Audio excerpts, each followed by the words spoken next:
كيف الحال إن شاء الله كويسين الأمور وكده. We're back, part 2, digital marketing.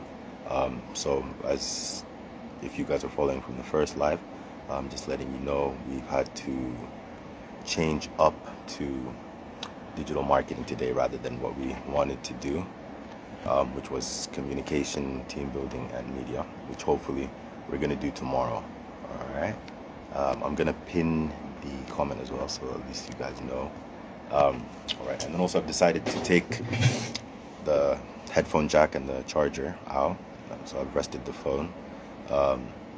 Yeah, which hopefully will be better. Let me know if you guys can hear me or not. If you want me to speak louder, let me know. All right. So the benefits of video marketing, right? So because of its integrated form, right? So it's visual, it's oral, and conceptual, all rolled into one, all right? It's easy to process, so it conveys the message much faster than text, or rather paragraphs, or a picture, all right? And then there's different types of videos in terms of output, right? So the first thing is called the testimonial videos, right? So these types of videos is to build trust. So if you can get like videos of people using your customer and stuff, that will be very useful, all right? A second type of video is the product demo type of videos, all right? So this is essentially to boost conversion, all right? So it's to explain, you know, how your product works behind the technical side, all right? Then you've got the web presenter type of videos, all right? So this is for engagement. So like now, engaging with you guys. So this would be sort of, you know, web presenter video type, all right? Then you've also got the corporate series. So this is more about formal, structured, building the brand, corporate, all right? Then you've got interviews. So this is to boost engagement and awareness, all right? It's also to showcase, give people more insight, background, for you to learn as well. And then the most important one, or maybe not, depending on your business, is the instructional how-to videos, all right? So this is to create trust and engagement, all right?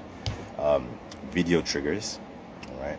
So I'll show you this picture because it's actually quite important, all right? So here, you've got power, all right? So the different types of triggers that a video can have. So you've got either power, you've got prestige, you've got mystique, you've got passion, you've got alarm, you've got rebellion, you've got trust, all right? So with the power, it's all about like commanding your category, showing that you're the best, all right? Or you've got the prestige, so it's about increasing your respect through that video. So this is all like through the video, all right? So you've got the mystique types of videos where it's all about like, you know, arousing curiosity, right? The passion is about like attracting emotion, right? You've got alarming type video, which is to create an urgency and a need, all right? You've got the rebellion type, right, which is about changing the game, disruptive, right? And then you've got the trust type videos, which is about like building it. Give me 1 second. All right. So every time there's like a very useful picture or whatever, I'll just do what I did, you know. معلش أنا عندي نزلة كورونا, so if I sniffle and stuff, that's why. So you've got LinkedIn, all right? So if you look at LinkedIn, it's got more than, this is a couple years, so it's not the most up to date, but definitely a couple years ago, it had 60 million users, all right? And then I think now it's actually reached 1 billion type of users. All right, and then it's the gold standard for hiring for businesses. All right, so it's about hiring, it's about sales insight, it's about monitoring. All right, in terms of the groups and stuff, like if you look at Facebook, like LinkedIn is the professionals Facebook. So the groups are much more high level discussion, having a company page, any networking, stuff like that. A lot of people, if they don't see your business on LinkedIn, they won't even believe that you're a business. And also now, like LinkedIn has taken over like a big portion of like recruitment as well, advertising jobs and stuff. All right. So now we're gonna move on to website. All right. So the first thing when it comes to a website is you need to ask yourself some very important questions. All right.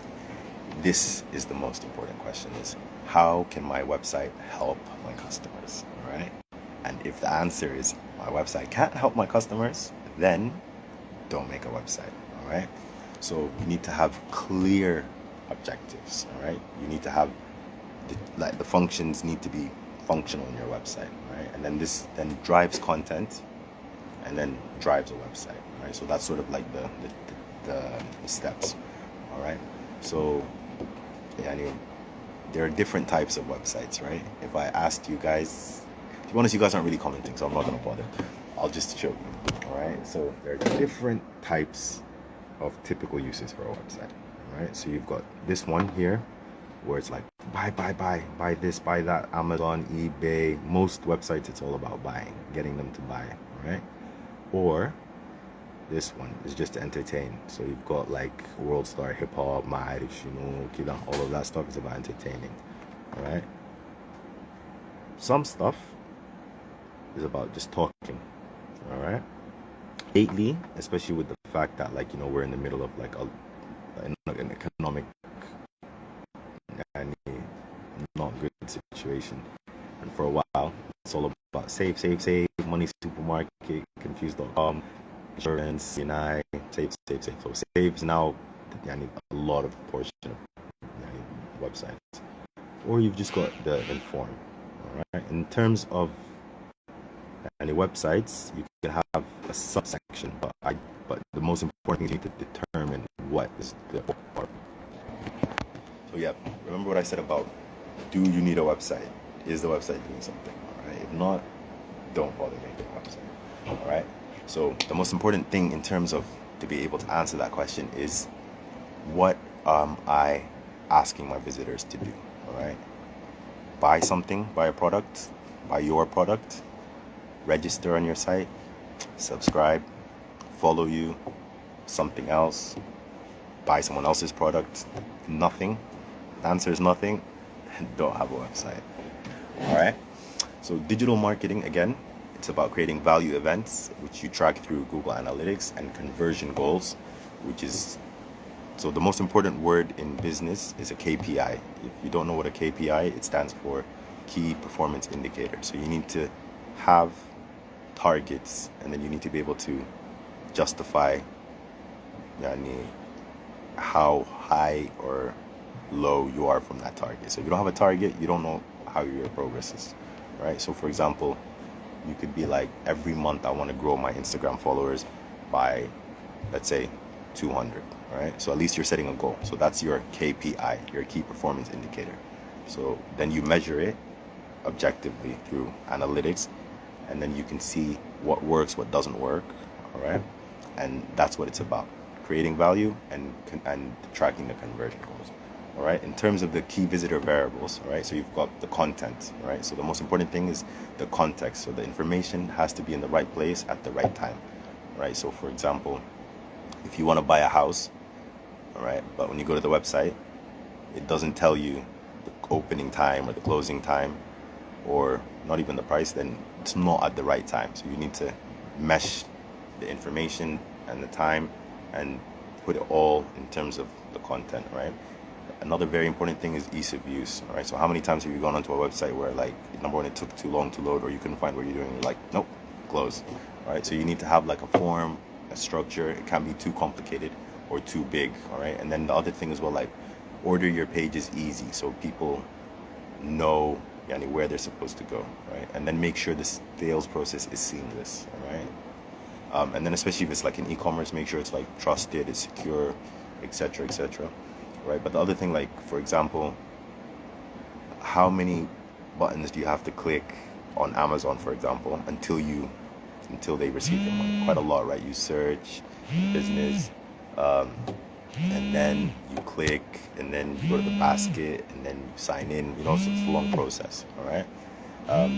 Again, you need to make sure it's quick to download, because visitors are impatient and they will definitely move away. The other thing that's crucial, which most people forget, is you need to have frequent updates. How many times have you been like on a website where like for a year it hasn't changed, all right? So you need to keep it fresh by taking old stuff out, because the most important thing is giving people a genuine reason to come back, all right? And then if you can make it consistent, people will know. Like every week you release your blog on Friday, people will come, all right?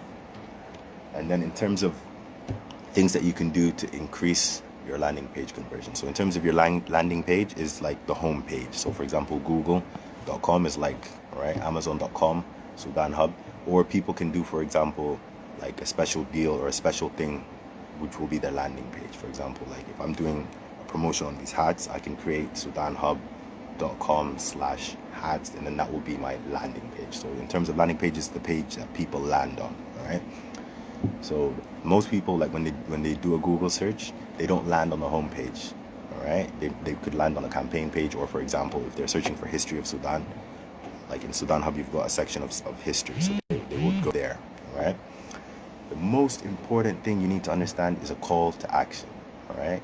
So this is what I was saying, like, what do you want them to do, right? Not only is the call to action like crucial, but give me 1 second.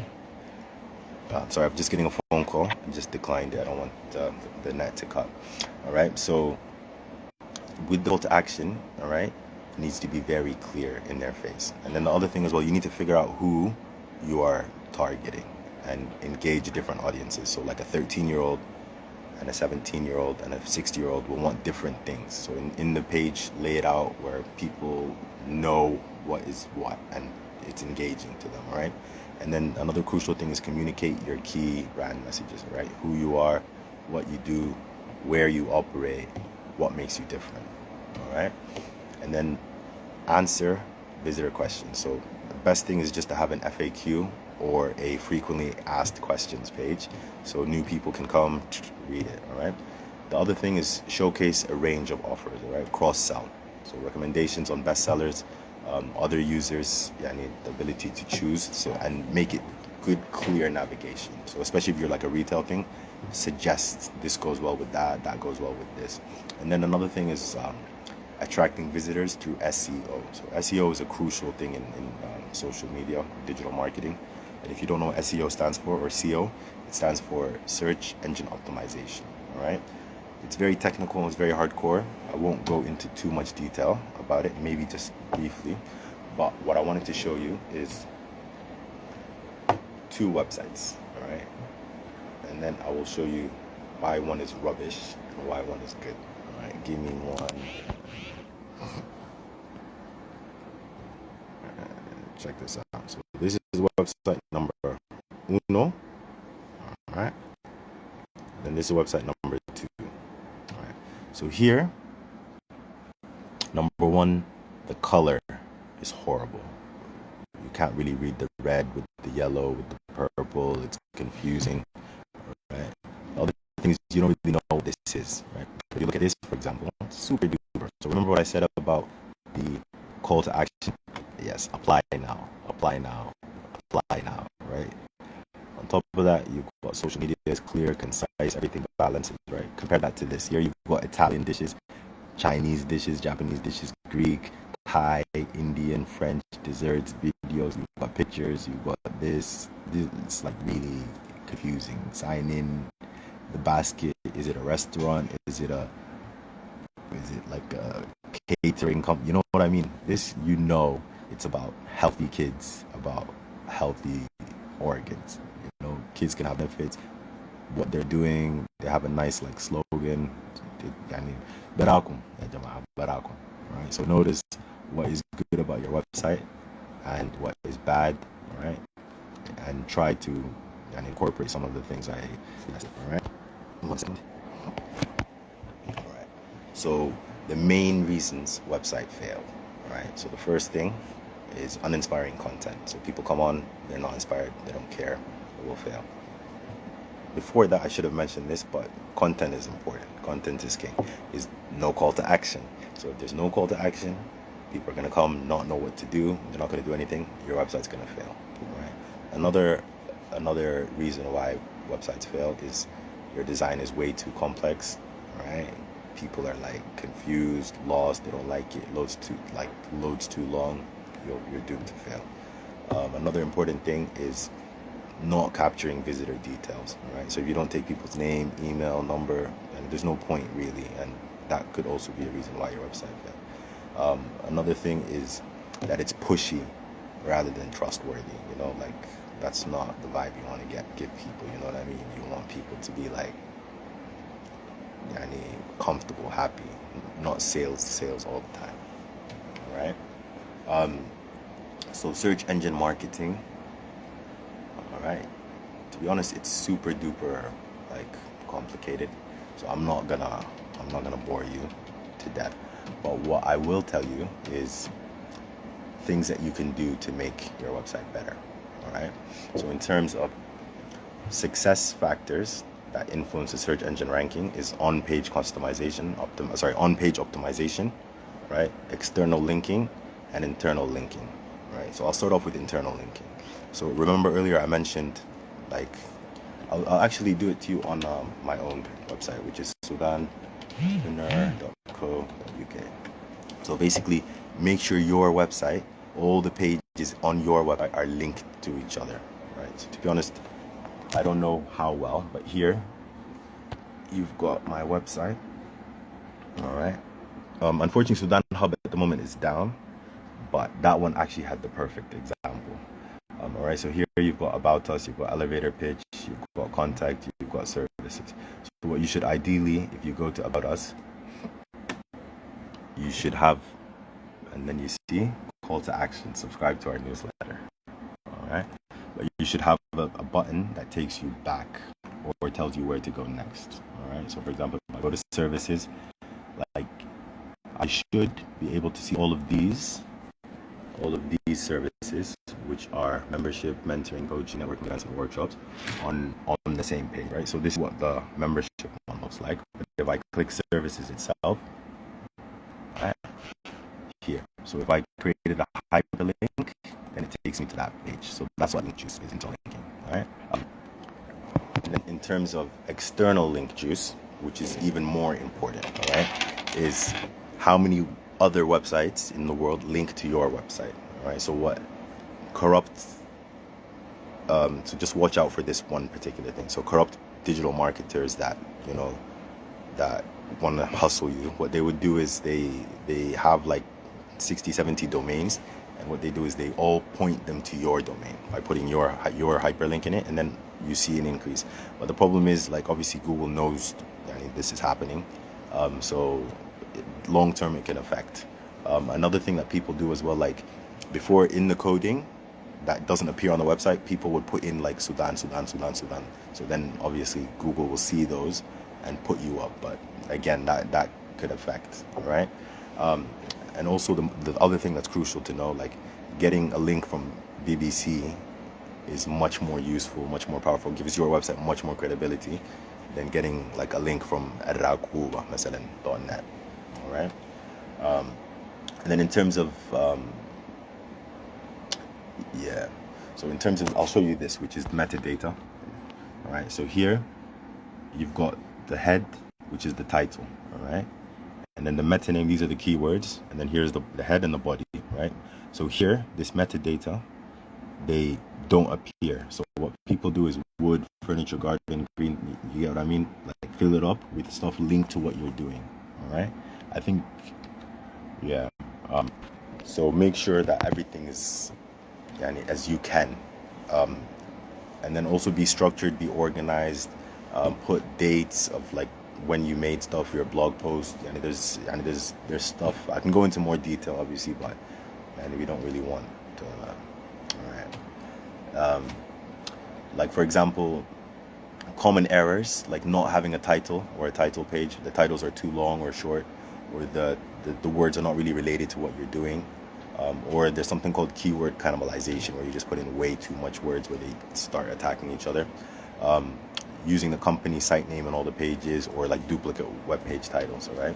In terms of like, I'll give you a nice example in terms of the titles and how a title can be like improved, right? So for example, you've got how to repair a broken hard drive on a Dell XPS laptop, all right? That's a little bit long, wordy, right? So you can just cut it down. You just put repair a Dell XPS laptop broken hard drive. And also, in terms of when repair appears, if it's closer to the beginning, that's more powerful. So also figure out what exactly needs to be at the beginning, all right? Don't use how to just be like repair or and then again, like make sure you don't have duplicate web page titles, cut them out. And then this bit I'll actually show you because it's actually very valuable. So I was telling you earlier about the whole the value of link juice. So it creates trustworthiness of the linking domain, right? The popularity of the linking page, the relevancy of the content between you and the source and the target, the anchor text that's used in the link, the amount of links to the same page on the source page. So that's what I was saying, like when someone posts way too much, fake websites to one place, like that actually is a problem. All right. And also the amount of actual individual domains that link to the target page, the amount of variations used as an anchor, the ownership relationship between the source and the target. So for example, if I wrote a BC versus BBC writing about me, and the relationship is different. And then in terms of external links, right? So top SEOs believe that external links are the most important source of ranking power, right? So an external link passes link juice, ranking power differently than an internal link because search engines consider them as third-party votes, right? So top CEOs don't believe that a title attribute is used for ranking purposes. And the thing is that obviously Google has constantly changing and hiding this. People, they don't know exactly, but also, SEO is a long-term thing. It's not just, oh, khalas, I do it for like 2 months and then I'm good. You know what I mean? Nah, you need to continually change your blog, update, and then external links are the single most important objective for attaining high rankings.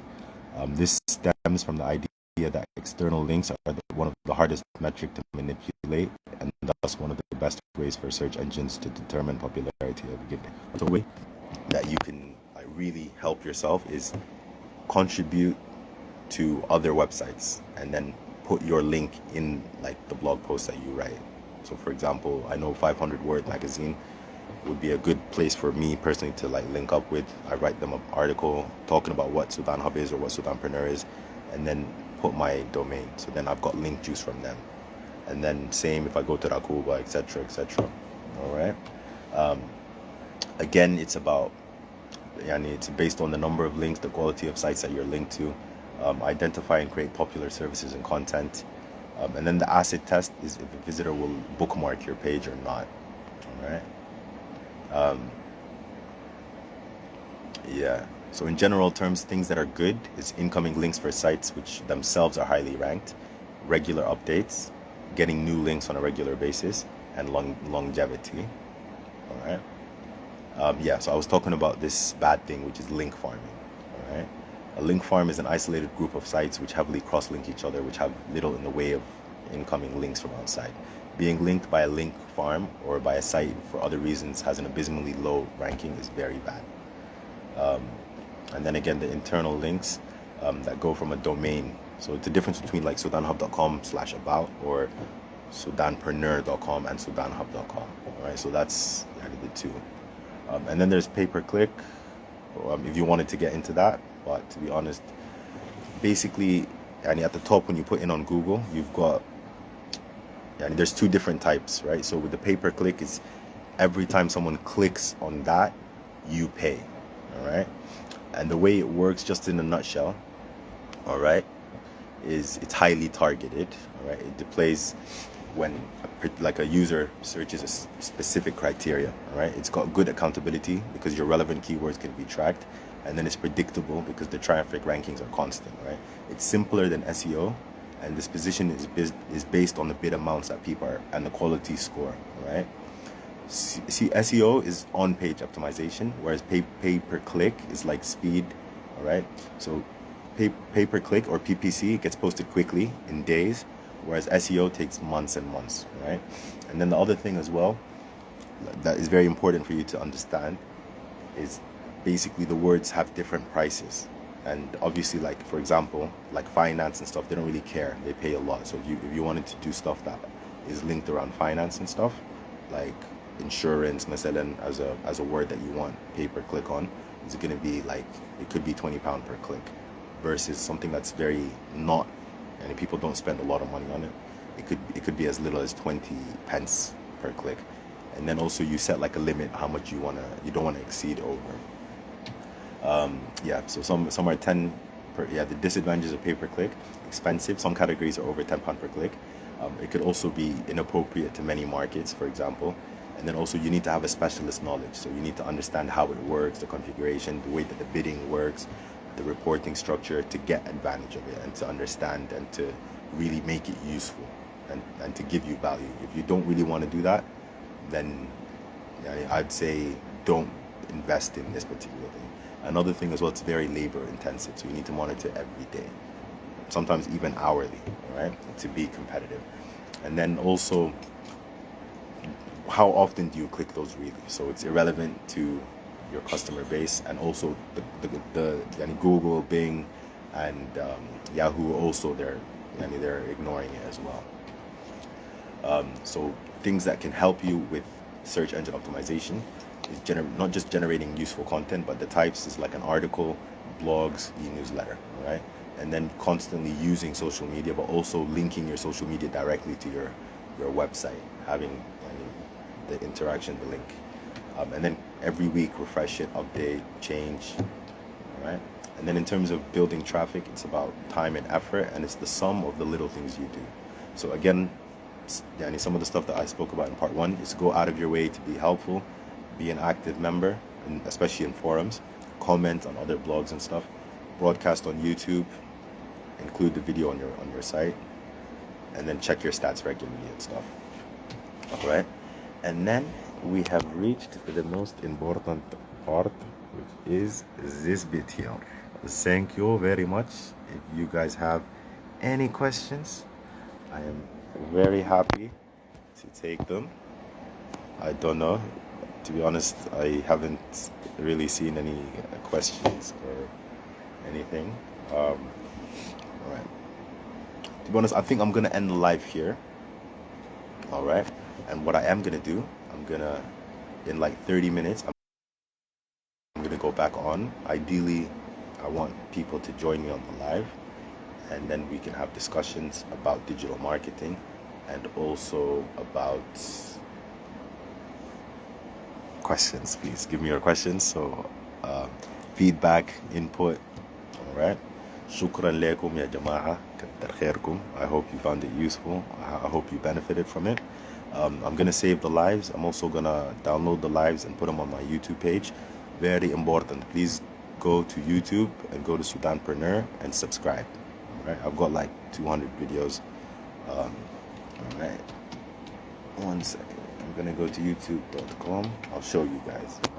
The proof is in the pudding. All right. So if you go to YouTube, all right, and then you put Sudanpreneur, I think. All right. And then search. It's there. So right now I've got 75 subscribers, but I've got over 125 here. So please click the subscribe, and then I've done it as playlists. All right. So we've got the weekly entrepreneurship stuff. We've got here. I'll show you all. All right. So make sure you see all of them, and that's where they're gonna be. All right. يلا. ألف خير وصحة وإن شاء الله انبسطت يا جماعة، وشكرا لكم، كتر خيركم، سلام.